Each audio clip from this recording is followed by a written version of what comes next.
నమస్తే శ్రీ మాత్రే నమః శ్రీ కృష్ణాయ నమః. సెప్టెంబర్ 12, 2025 మేషాది ద్వాదశ రాశుల వారికి గ్రహస్థితులు ఎలా ఉన్నాయి, ఆ గ్రహాలు ఇచ్చే ఫలితాలు ప్రభావాలు ఎలా ఉన్నాయి అనే అంశాలలో మేషాది ద్వాదశ రాశులలో ముందుగా మేషరాశి వారికి చూసుకున్నట్టయితే కనుక వారి యొక్క గ్రహస్థితులు చంద్రుడు 8వ స్థానంలోను గురుడు లగ్నంలోను సంచారం చేస్తున్నారు. ఈ సంచార ఫలితాలు ఆర్థిక లాభాలు, కుటుంబంలో సంతోషము, ఉద్యోగంలో గుర్తింపు, ప్రమోషన్స్ వచ్చే అవకాశం కనబడుతోంది. వ్యాపారంలో కొత్త అవకాశాలు వస్తాయి. ప్రేమ వ్యవహారాల్లోనూ వివాహ వ్యవహారాల్లోనూ ఆగిపోయినవి ముందుకు వెళ్ళే అవకాశాలు ఎక్కువగా కనబడుతున్నాయి. వ్యాపారంలో లాభాలతో పాటు కొత్త పెట్టుబడులకు కానీ విస్తరణకు కానీ ఈ సమయం అత్యంత అనుకూలంగా ఉంది. ఆ దిశగా ప్రయత్నం చేసుకోండి. తర్వాత మీకు చెప్పదగిన పరిహారము హనుమంతుడి ఆలయంలో, అంటే ఏలినాటి శని ప్రభావం మీ మీద కొంత ఎక్కువగా పడే అవకాశం కనబడుతోంది కాబట్టి హనుమంతుడి ఆలయ దర్శనము మీకు తప్పనిసరిగా ఇది ఒక దినచర్యగా మీరు పెట్టుకోవాల్సిందే, తప్పదు. హనుమంతుడి ఆలయానికి మంగళవారం కానీ, అంటే ప్రతి మంగళవారము వెళ్ళేటట్టుగా పెట్టుకోండి.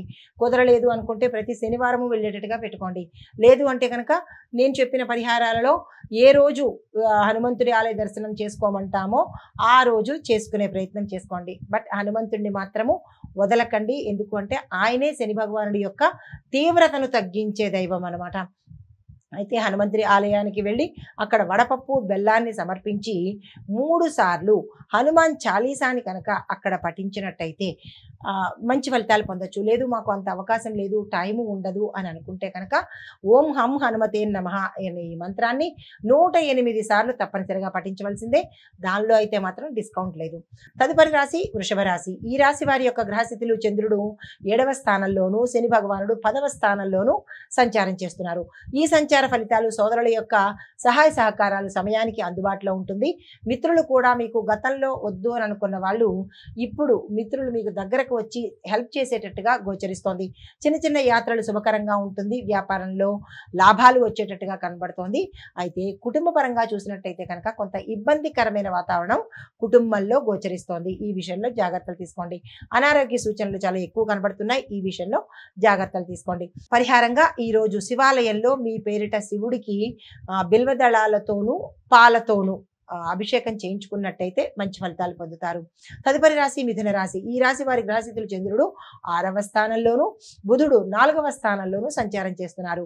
ఈ సంచార ఫలితాలు మీలో కొత్త ఉత్సాహంతో పాటు ధైర్యం పెరగడంతో పాటు ఈరోజు ఏ పనులు చేసినా మీకు సానుకూలంగా ఉండేటట్టుగా కనబడుతోంది. కొత్త పరిచయాలు లాభాన్ని తెచ్చిపెడతాయి. కొంతమంది కీలకమైన వ్యక్తులు, అంటే సెలబ్రిటీస్ లాంటి వాళ్ళు, సంఘంలో పెద్ద పెద్ద వ్యక్తులు మీకు పరిచయం అయ్యే అవకాశం కూడా, వారి ద్వారా మీకు కొంత ఉన్నతి కలిగే అవకాశాలు ఎక్కువ గోచరిస్తున్నాయి. ఉద్యోగంలో గుర్తింపు, కుటుంబంలో చక్కని సంతోషకరమైన వాతావరణం ఉండబోతోంది. ఒక కీలకమైన సమస్య మిమ్మల్ని గత కొన్ని సంవత్సరాల నుంచి పీడిస్తూ ఉంటే కనుక ఆ సమస్యకు పరిష్కారము ఈ రోజు మీకు దక్కబోతోంది. అదే వ్యాపారంలో అభివృద్ధి కనబడుతోంది. పెట్టుబడులకు ఇది మంచి సమయము. కొన్ని వ్యాపారాలు సంస్థలు వాళ్ళు మీ యొక్క కింది స్థాయి ఉద్యోగులతో కానీ లేదా మీ యొక్క ప్రత్యర్థులతో కానీ కొంచెం జాగ్రత్తగా ఉండే ప్రయత్నం చేసుకోండి. మిమ్మల్ని మీ స్థాయిని కానీ మిమ్మల్ని కానీ లేదా మీ వ్యాపార స్థలంలో కానీ ఇబ్బంది పెట్టేటట్టుగా గోచరిస్తోంది. ఈ విషయంలో జాగ్రత్తలు తీసుకోండి. అయితే మీకు చెప్పదగిన పరిహారము గణపతికి మోదకాలను సమర్పించి ఇంట్లో కానీ లేదా దేవాలయంలో కానీ మోదకాలను నివేదన చేసినట్టయితే కనుక కొంత ఇబ్బందులు కానీ అడ్డంకులు కానీ తీరే అవకాశం కనబడుతోంది.